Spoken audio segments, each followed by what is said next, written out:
Good afternoon and welcome to today's news brief. Today is Thursday, May 27. I'm very happy to welcome Rodrigo Esponda, Managing Director for the Los Cabos Tourism Board. Welcome, Rodrigo. Thank you for your time. Thank you, Claudia. As always, a pleasure talking to you. Today's topic is the downgrade that the FAA issued for Mexican airlines and airplane operation. Can you please, in a normal personal language, not very technical, tell us what it means for flights into Los Cabos and out of Los Cabos? Yes. Well, the easy answer is that for Los Cabos, it has very little impact, fortunately. However, it has serious implications for Mexico and for the Mexican carriers in general. And in the medium and long run, it is not good for anyone. The origin of the FAA regulation, it's a terrible accident that happened in the early 80s of one flight coming from South America into the United States that unfortunately crashed. And then as a consequence, the FAA started trying to implement a way to regulate and to inspect and supervise how was the air operation from the different countries that would have connections to the United States. That was later amplified and aligned to the OASI, that is a United Nations agency that oversees that, just to have an international way to regulate what was happening in the aeronautical services around the world. So what it means is that every 10 years, the FAA does different audits to the systems that it's very technical, but that they are very well implemented, and every country knows exactly what are the parameters that they need to comply. So after this audit that was extended because of COVID-19, because it should have finished in 2020 and it was extended, they saw that there were several elements that in Mexico they were not being complied with. So as a consequence, this generated a downgrade that hopefully, as it was expressed, it would be soon solved in every single element that was done, and that the airlines, the Mexican airlines, would be able to have non-stop flights, new non-stop flights to the United States.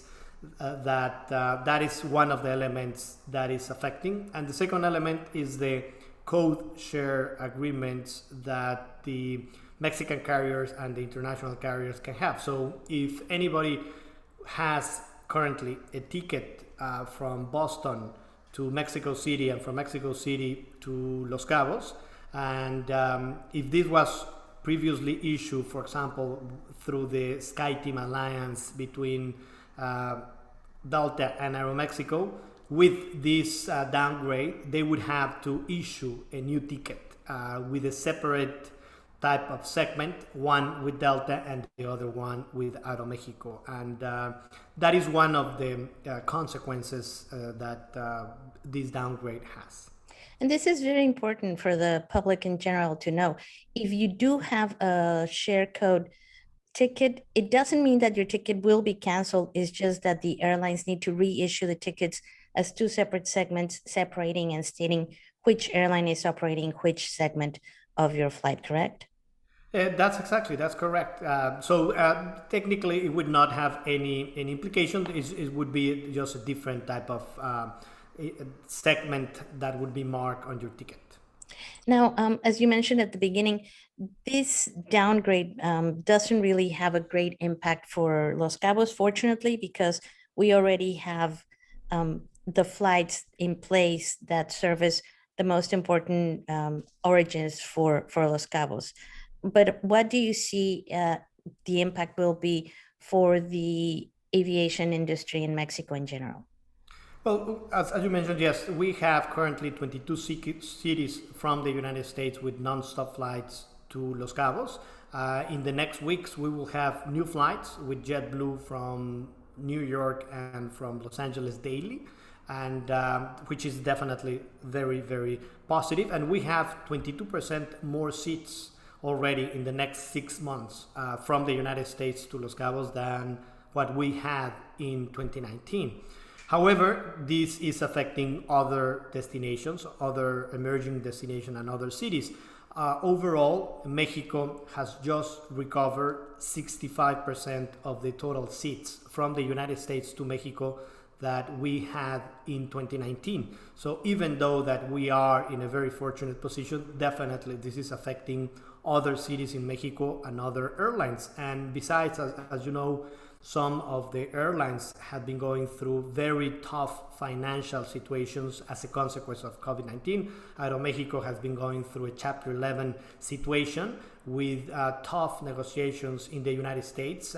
They've been attracting new capital.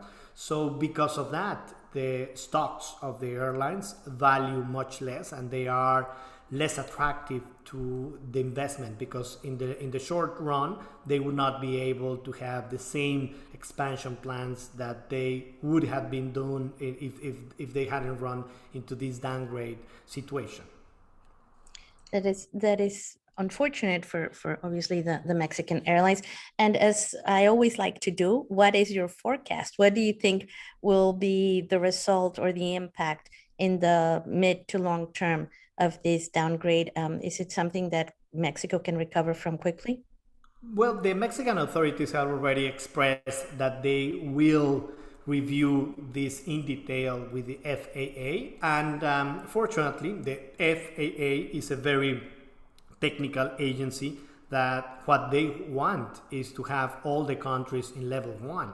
So they don't want anyone to be in level 2, because that means a risk for them. So I'm sure they're going to be working in different working groups for the specific topics that have been included in the audit, and hopefully it will be solved in the short run. I think in 2010 a similar situation happened, and it was overcome in almost 5 months, a little bit less than 5 months, through a very tough working type of schedule that it was established. I remember that I was discussing that with Aeromexico at that time in the United States. So I think that in a matter of a year, this would be solved. That's what I think it will happen, because neither the Mexican government nor the US one would like to have this in place for too long, because it means a risk for everyone, and also it is not good for the US airlines that have some code share agreements with the Mexican one. So everybody is going to be focused on solving this in the shortest time possible. And fortunately for Los Cabos, we would be, I'm sure, able to continue growing in connectivity to the United States with the different partners that we have. The initiation of the flights with JetBlue is a terrific news, because from all the airlines in the United States, JetBlue is one that has a very good financial situation, and they have a very interesting business model. So, for example, now that they would be flying from New York and Los Angeles, they can initiate flights from new cities in the United States. So I think that will eventually happen, and that we will continue growing from non-stop flights from the United States in the next year. Wonderful to have good news in the midst of not so good news. And again, thank you for all the work that you, Rodrigo, and Fiturca has been doing to continue to promote tourism to Los Cabos around the world. And that's all that I have for you today, all the time that we have. Thank you so much, Rodrigo. And we'll catch you next time. Remember to tune in on Sunday at 6 p.m. for another edition of Cabomil News and Community Update with Claudia Velo and Corey Rex.